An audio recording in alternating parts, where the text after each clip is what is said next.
नमस्कार दोस्तों, स्वागत है आप सभी का हमारे इस यूट्यूब चैनल बियॉन्ड बेराइट्स में। आज के इस लेक्चर में हम लोग डिस्कस करने जा रहे हैं हमारे बीएनएस की सीरीज़ को कंटिन्यूएशन में मर्डर और कल्पेबल होमिसाइड को देखेंगे, हम लोग डिटेल में समझेंगे। कोशिश करेंगे सेक्शन 1 से लेके सेक्शन 100 से लेके 110 तक कंप्लीट हो जाए, लेकिन अगर लेक्चर लंबा हो रहा होगा तो इसको 2 पार्ट्स में कवर कर लिया जाएगा। तो चलिए देखते हैं ये जो पार्ट है ये कहाँ पे कवर होता है। सेक्शन जो हमारा है 100 से लेके जो पार्ट स्टार्ट होता है, वो पार्ट है हमारा चैप्टर 4 के अंतर्गत। चैप्टर 4 जो है वो इस रिस्पेक्ट में बात करता है, क्या बात करता है? Offence affecting the human body. Human body को अफेक्ट करने वाले जितने भी ऑफेंस है वो सब इसके अंदर आएँगे। जैसे कि डेथ हो गया, सुसाइड हो गया, कल्पेबल होमिसाइड हो गया, ये सारे जितने भी ऑफेंसेस हैं ये सब इसी के अंदर आते हैं।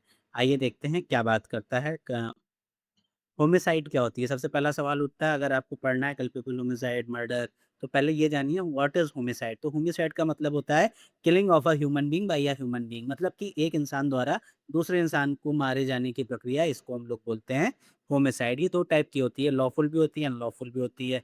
लॉफुल वाला सिनेरियो हम लोग देख चुके हैं, जनरल एक्सेप्शंस के अंदर प्राइवेट डिफेंस में, एक्सक्यूजेबल, जस्टिफिएबल, इन सारी चीज़ों में आप डेथ तो कॉज़ करते हैं लेकिन सज़ा नहीं मिलती। क्यों नहीं मिलती? क्योंकि ये एक लॉफ़ुल पैटर्न है, जस्टिफिएबल है, आप अपनी जान बचाने के लिए किसी की डेथ कर रहे थे, इसलिए यहाँ पे सज़ा नहीं मिलती। अब जो इम्पोर्टेंट पार्ट है, जो हम लोगों को पढ़ना है, यहाँ तक हम लोग पढ़ चुके हैं। तो मर्डर पढ़ेंगे हम लोग, culpable homicide amounting to murder, उसके अलावा culpable homicide not amounting to murder पढ़ना है। Death by rash and negligent act, किसी की डेथ कॉज़ होती है किसके द्वारा? आपने कोई रैश और नेग्लिजेंट एक्ट किया, जैसे सपोज़ ड्राइविंग ही करी है आपने, ड्राइविंग की वजह से ये एक्ट हो गया, जो आपका सेक्शन 106 में कवर होता है। उसके बाद abetment to commit suicide, section 107, 108। तो ये सारी चीज़ें जो हैं, अब जैसे मर्डर है, मर्डर के लिए अब हमारे पास सेक्शन है 101, culpable homicide not amounting to murder के रिस्पेक्ट में हमारे पास सेक्शन आ गया 105। तो ये वाले जो अनलॉफुल वाला पार्ट है, ये वाला पार्ट अब हम लोगों को डिस्कस करना है। तो कल्पेबल होमिसाइड सेक्शन क्या है इसका? सेक्शन 100 है। डेफिनिशन क्या है? Causing death of a human being, आप एक ह्यूमन बीइंग की डेथ कॉज़ कर रहे हो, किस तरीके से कॉज़ कर रहे हो? इंटेंशन है आपकी कि आप डेथ कॉज़ करना है आपको। उसके बाद intention to cause bodily injury likely to cause death, आपकी इंटेंशन है कि आप क्या कर रहे हो, जो भी आप कर रहे हो बॉडीली इंजरी कॉज़ कर रहे हो, आपको पता है कि इससे डेथ कॉज़ हो सकती है। Likely to cause death, confirm नहीं है कि इससे डेथ कॉज़ हो जाएगी, it is likely to cause death. Third point क्या है? Knowledge that the act is likely to cause death, knowledge है आपको कि इससे डेथ हो सकती है। सपोज़ आप हैं, आपका दोस्त है, आप दोनों में कुछ बहस हो रही है, कोई आर्गुमेंट, हीटेड आर्गुमेंट है, बढ़ती चली जा रही है, बढ़ती चली जा रही है। एकदम से क्या होता है, आप एक बटर नाइफ उठाते हो और उसके हाथ पे मारते हो। आपने उसके हाथ पे मारते हो, गलती से क्या होता है, एक ऐसी वेन कट जाती है जिसका बहुत ज़्यादा ब्लड लॉस हो जाता है। आपको उसको तुरंत एम्बुलेंस बुलाते हैं, आप एम्बुलेंस बुलाते हैं, आप दोनों उसको लेके जाते हैं एम्बुलेंस में, डॉक्टर के पास लेके जाते हैं, ऑपरेट कराते हैं, हर कोशिश करते हैं, संभव कोशिश आप अपनी तरफ से करते हैं बचाने की, लेकिन वो बच नहीं पाता है। तो यहाँ पे क्या था, उसने चाकू उठाया, आपने बटर नाइफ उठाया, आपको पता था नाइफ है तो कुछ हो सकता है, हाँ, डेथ हो सकती है, नहीं। तो उसने जब चाकू चलाया तो उसको ये तो था कि हाँ, चाकू से डेथ हो सकती है, लेकिन क्या उसकी इंजरी ऐसी थी कि आपने जो इंजरी दी है वो इस इंटेंशन की थी, इस ग्रेविटी की थी कि उससे डेथ कॉज़ हो जाए? नहीं, वो इस ग्रेविटी की नहीं थी। लेकिन हाँ, उसको नॉलेज था क्योंकि उसने चाकू ही उठाया, आपने कुछ और नहीं उठाया। आप कप उठा सकते थे, कोई फ़ोन फेंक के मार सकते थे, लेकिन आपने ऐसा कुछ नहीं किया। आपने क्या किया? चाकू उठाया। आपको ये क्या बोलते हैं, नॉलेज थी, उससे आपने कट किया है, कट करने से भी आपको मालूम है कि इंजरी हो सकती है, लेकिन ऐसी कोई वेन कट जाएगी, नॉर्मली हाथ पे किसी के कट लग जाए तो डेथ नहीं कॉज़ होती है, ठीक है? तो आपको ये इंटेंशन पूरी तरीके से नहीं था, 100% इसमें डेथ कॉज़ हो जाएगी। तो इस टाइप के जो अफेयर्स होंगे वो कहाँ पे आएँगे? Intention to cause bodily injury likely to cause death. अब वही चाकू अगर मर्डर के केस में होता, आपने वो चाकू उठाया, उठा के सीधे उसके दिल पे मारा, तो सीधे आपने हार्ट पे स्ट्राइक किया है। इसका मतलब है आप चाहते नहीं हैं 1 भी परसेंट आपका दोस्त बचे। तो वो केस कहाँ चला जाएगा? वो चला जाएगा मर्डर के सिनेरियो में। अब लाइकली टू कॉज़ डेथ के रिस्पेक्ट में हमारे पास एक बहुत इम्पोर्टेंट केस भी है। केस का नाम क्या है? R versus Govinda. इसको आप लोगों ने बहुत बार सुना होगा। अगर आप अभी नए हैं तो आप लोग इसको 50 बार अपने जीवन में हमेशा सुनेंगे। इसमें समझाया गया था कि क्या होता है, एक्चुअली हस्बैंड और वाइफ़ के बीच का ये केस था। तो हस्बैंड ने क्या किया, वाइफ़ को मारते वक़्त उसके हस्बैंड और वाइफ़ में मारपीट हो रही थी, तो हस्बैंड ने क्या किया, वाइफ़ को मारा और चेस्ट पे ब्लो दिया। जिससे क्या हुआ, वाइफ़ गिर गई और उसकी वज़ह से उसकी डेथ कॉज़ हो गई। तो कोर्ट ने क्या कहा कि एक्यूज़ को पता था कि ऐसा करने से, इस एक्ट से क्या हो सकता है, डेथ कॉज़ हो सकती है। किसी के इस इंटेंशन से आपने, इस इंटेंसिटी से आपने मारा कि डेथ कॉज़ हो सकती है। बट इंटेंशन टू किल, आपने मारने की ही इच्छा से उसे मारा है, इंटेंशन टू किल यहाँ पे प्रूव नहीं हुआ। इसलिए इसको किस कैटेगरी में रखा गया, culpable homicide not amounting to murder. मतलब कि ऐसा कल्पेबल होमिसाइड जो कि मर्डर नहीं है। और जैसे कोई एग्जांपल लेते हैं, तो लाइकली टू कॉज़ डेथ क्या करता है, refers to cases where the accused has knowledge. Accuse के पास क्या है, नॉलेज है दैट हिज एक्ट में रिजल्ट इन डेथ, कि उसका एक्ट जो है वो डेथ कॉज़ कर सकता है, such as pushing a person from a height, एक इंसान को ऊपर से धक्का देना। उसके अलावा इन्फ्लिक्टिंग अ डेंजरस इंजरी, कोई ऐसी इंजरी करना जैसे चाकू से काटने वाला। Even without a clear intention to kill, मारने की इंटेंशन नहीं है बट स्टिल। तो ये वाला सिनेरियो जो होता है लाइकली टू कॉज किल, ये मल्टीपल हमारा बहुत इंपॉर्टेंट है, इससे रिलेटेड बहुत सारी प्रॉब्लम्स हमारे यहाँ पेपर में पूछी जाती हैं। अच्छा, इसी के साथ साथ एक केस और इससे बहुत इंपॉर्टेंट है, वो है पलानी गोंडन वर्सेस एम्परर का।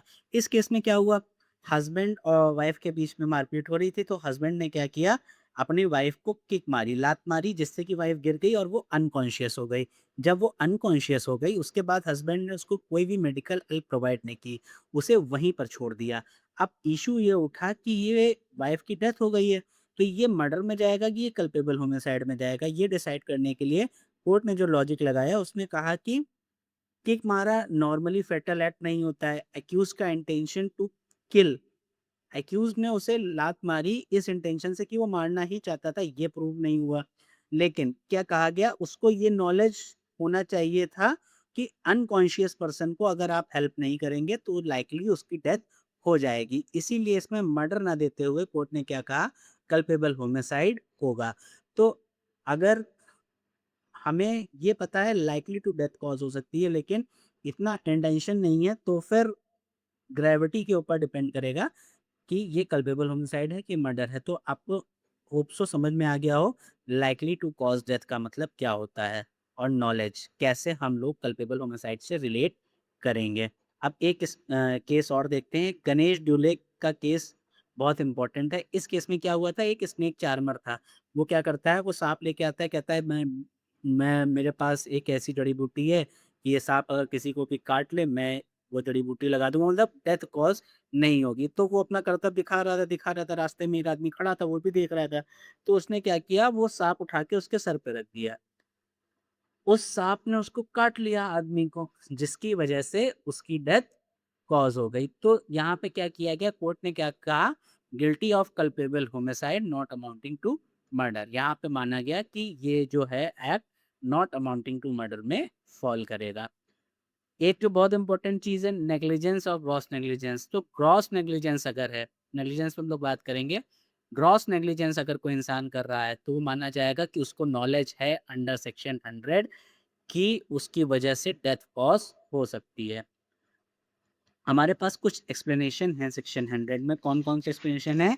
हमारे पास 3 एक्सप्लेनेशन है। 3 की बात क्या है कि accelerating death of a diseased person.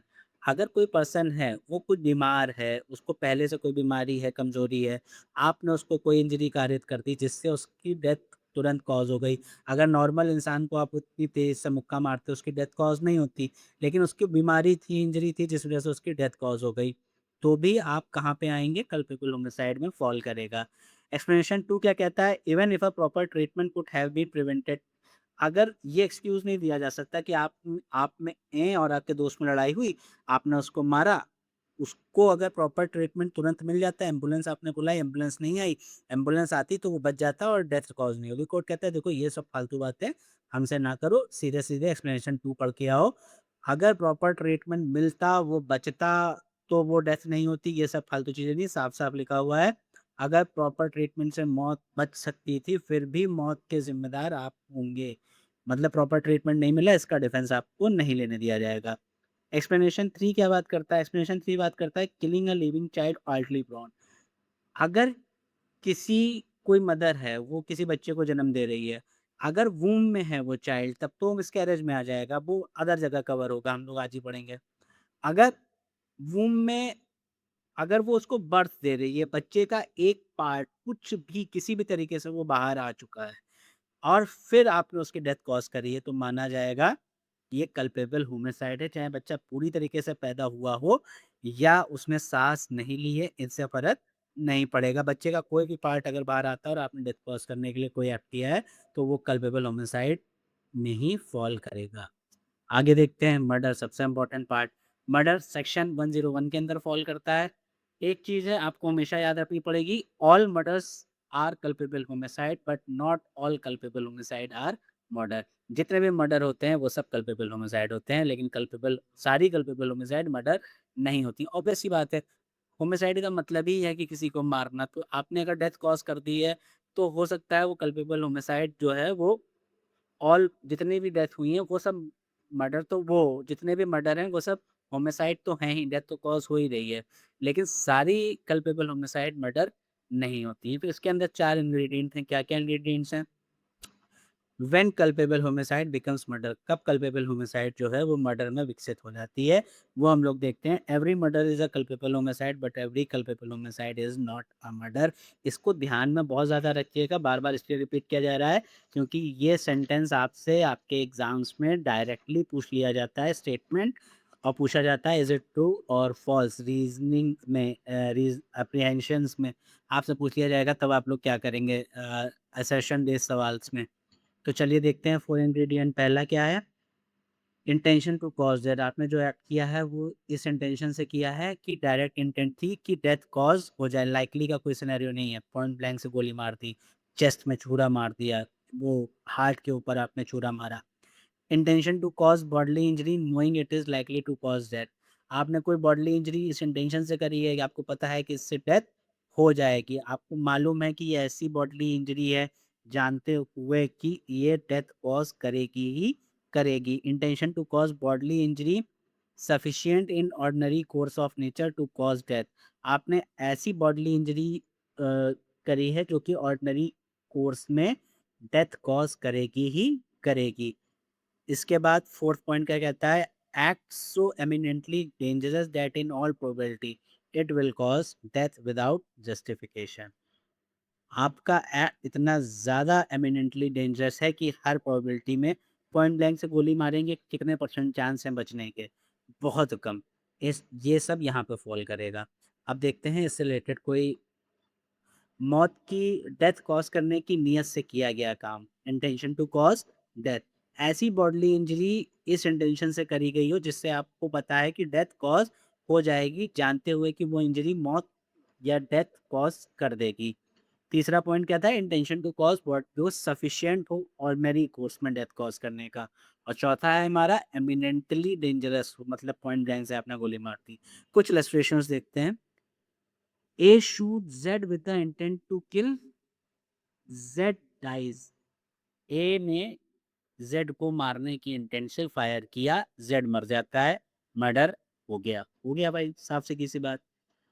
दूसरा इलस्ट्रेशन देखते हैं। A knows Z has a disease. A को पता है जेड को कोई डिजीज़ है, उसने blow blow likely cause death. उसको अगर आप एक पंच मारोगे तो उससे भी उसकी डेथ कॉज़ हो जाएगी। A strikes, Z dies, murder even if blow not usually fatal. A ने मारा, जेड मर गया।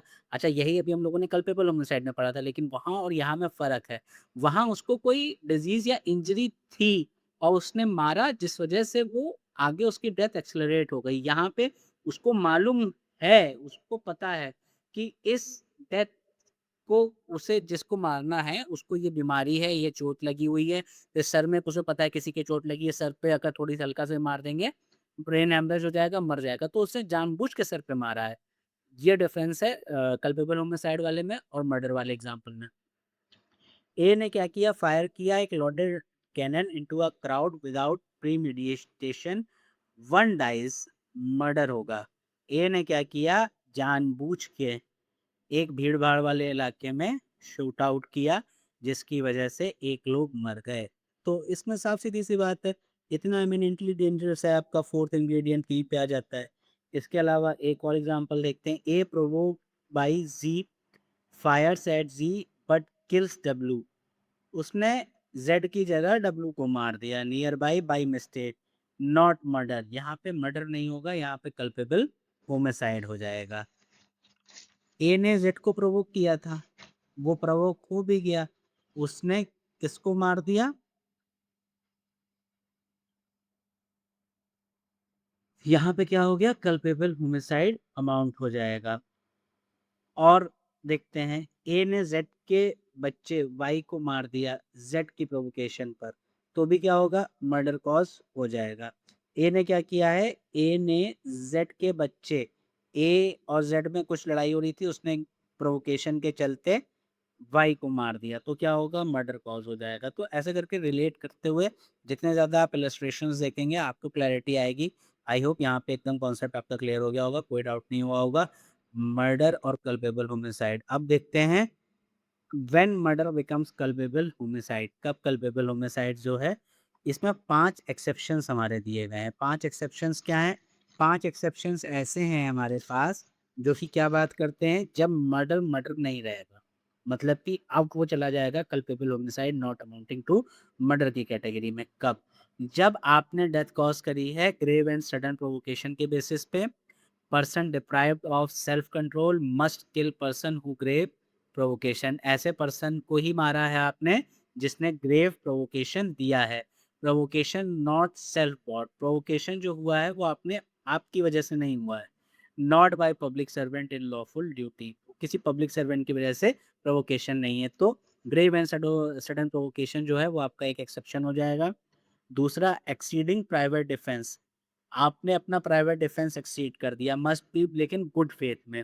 आपने पहले से इस बारे में कोई भी चीज़ सोची नहीं थी, पहले आपने नहीं थॉट किया था, लेकिन आप अपना प्राइवेट डिफेंस एक्सटेंड कर रहे थे, बढ़ाते गए, और नो हार्म देन नेसेसरी, और हार्म जो था वो नेसेसिटी में ही था आपकी, उसमें डेथ अगर कॉज हो गई तो भी ये मर्डर में फॉल नहीं करेगा।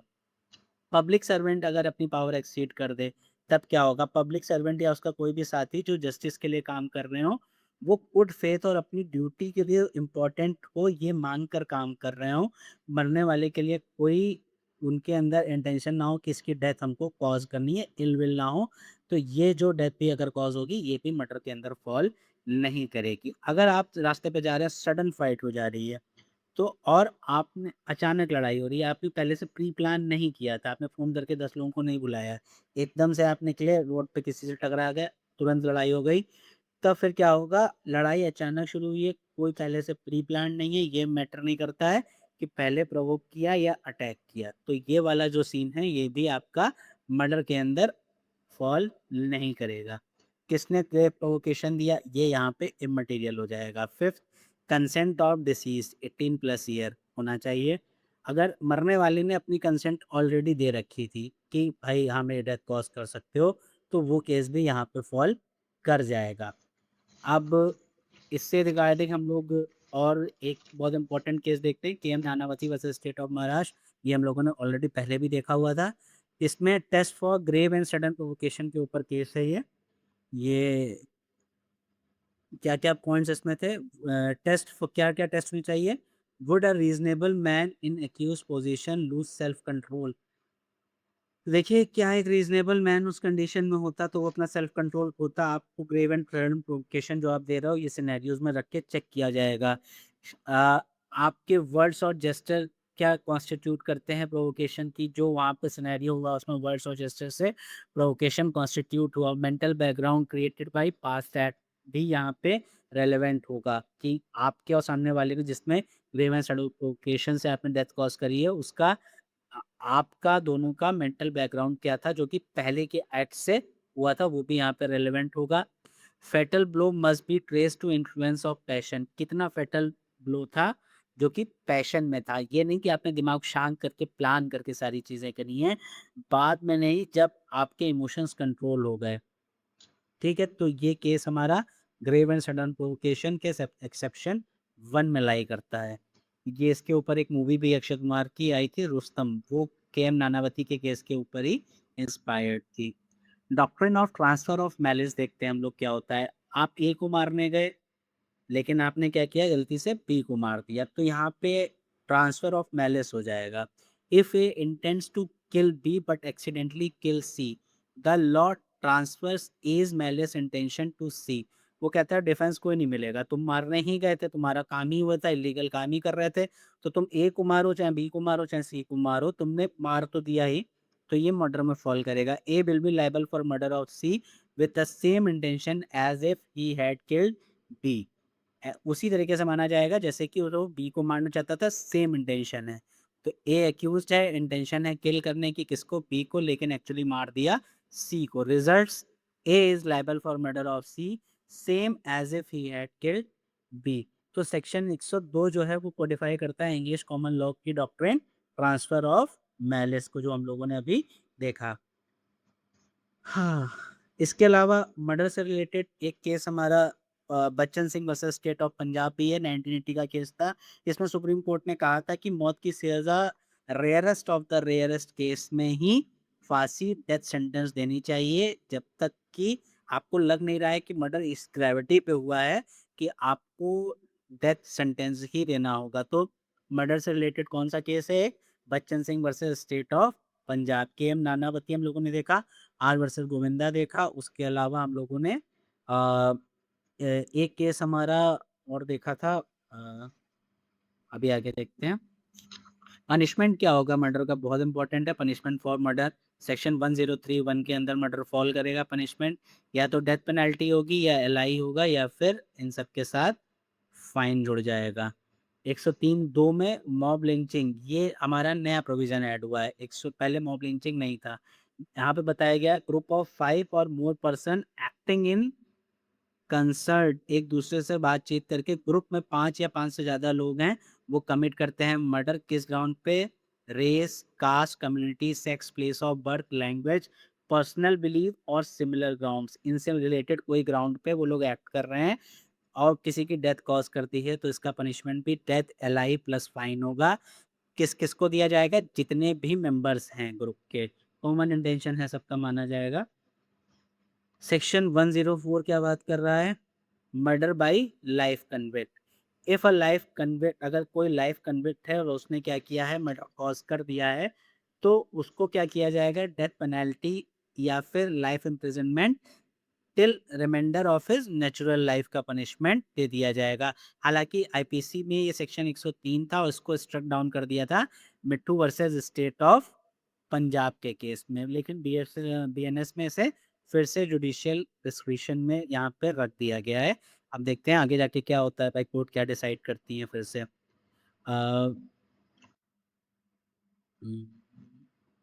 Culpable homicide not amounting to murder section 105, जब इंटेंशन के साथ आप काम कर रहे हो, when act done with the intention of causing death और causing bodily injury likely to cause death, तब पनिशमेंट क्या होगा? एलआई, मिनिमम 5 ईयर से लेकर 10 ईयर तक का पनिशमेंट या फिर फाइन। अब देखो फर्क क्या आ रहा है, वहां पे डेथ था, यहाँ पे डेथ नहीं है, तो ये फर्क हुआ कि कब आपका punishment not amounting to murder में आएगा और उससे क्या फर्क पड़ेगा। यहाँ पे मिनिमम 5 ईयर से 10 ईयर तक या फिर LI plus fine. Rampal Singh versus state of UP 2012 में क्या कहा गया? Part 1, real murder cases mitigated by exception to section 101। Part 2 हमारा क्या बात करता है? विद, जब केवल नॉलेज है, when act done with knowledge that is likely to cause death but without intention, लेकिन इंटेंशन नहीं था डेथ कॉज करने का, तब फिर क्या होगा? इम्प्रिजनमेंट जो होगा वो मैक्सिमम होगा कितने समय के लिए? इम्प्रिजनमेंट होगा मैक्सिमम 10 साल के लिए। तो 10 साल के लिए उम्र कैद इम्प्रिजनमेंट है, और जब इंटेंशन हो तब आपको मैक्सिमम क्या है? एलआई भी हो सकता है। No minimum sentence in part 2, part 2 के लिए कोई मिनिमम पनिशमेंट नहीं है। Accuse have no specific intention to injure anyone. तो यहाँ तक हमारा जो पूरा सिनेरियो है आपको अच्छे से समझ में आना चाहिए। यहाँ तक जो हमने मर्डर के बारे में बात करी, कल्पेबल होमिसाइड के बारे में बात करी, कल्पेबल होमिसाइड के likely to cause death, knowledge, intention, सारी चीज़ें हम लोगों ने डिस्कस करी। इसके बाद हम लोगों ने देखा कि क्या-क्या रामपाल सिंह का केस अभी हम लोगों ने देखा इसमें क्या हुआ था। सुप्रीम ये जब हमारा आईपीसी लागू था उस समय की बात है। उस केस में अप्लाई होती है जो बोला गया था मतलब तब 304 का पार्ट 1 उस केस में अप्लाई होता है, जब एक्चुअली मर्डर हुआ था लेकिन एक्सेप्शंस की वजह से मिटिगेट हुआ। सेक्शन 304 पार्ट 1 पार्ट 2 उन्हें कवर करता है जहां एक्यूज की किसी खास इंसान को हर्ट करने की नीयत नहीं थी। मतलब यहाँ पे इंटेंशन है पार्ट 1 में, पार्ट 2 में नॉलेज है, किसी स्पेसिफिक इंसान को हर्ट करने की इंटेंशन नहीं है। ये बोला गया था रामपाल के केस में। पार्ट 1 में real murder case mitigated by exception to section 101। Earlier IPC 304 में अप टू 10 ईयर था। पार्ट 1 में बीएनएस के 105 में प्रिस्क्राइब कर दिया गया है मिनिमम 5 ईयर का पनिशमेंट। ये चीज़ भी आप लोग ध्यान में रखिएगा। पहले मिनिमम नहीं था, अब मिनिमम दे दिया गया है। इसके बाद कॉजिंग डेथ बाई यहाँ से हम लोग अब आगे नेक्स्ट लेक्चर में पढ़ेंगे पार्ट 2 में इसी लेक्चर का। आई होप यहाँ तक आपको सारे कॉन्सेप्ट क्लियर होंगे। इसका पार्ट 2 परसों आएगा, वही शाम के 7:30 बजे, जितने बजे हमारे लेक्चर्स अपलोड हो रहे हैं। आई होप सारी पढ़ाई आपकी सही चल रही हो। कोई अगर किसी को डाउट हो तो कमेंट बॉक्स में ड्रॉप करें, और अगर आपको समझ में आ रहा है तो चैनल को शेयर कीजिए, सब्सक्राइब भी कीजिए, और कमेंट्स में ड्रॉप कीजिए अपने कमेंट्स। आपके कोई भी सजेशन हो फर्दर, अगर आपको किसी भी स्पेसिफिक सब्जेक्ट के बारे में पढ़ना है, सब्जेक्ट देखना है, नहीं समझ में आ रहा है, तो उसके लिए भी आप टेलीग्राम पे मैसेज कर सकते हैं। आपकी कोई भी क्वेरी हो जुडिशरी से रिलेटेड, लॉ से रिलेटेड, आप डिस्कस कर सकते हैं। Thank you.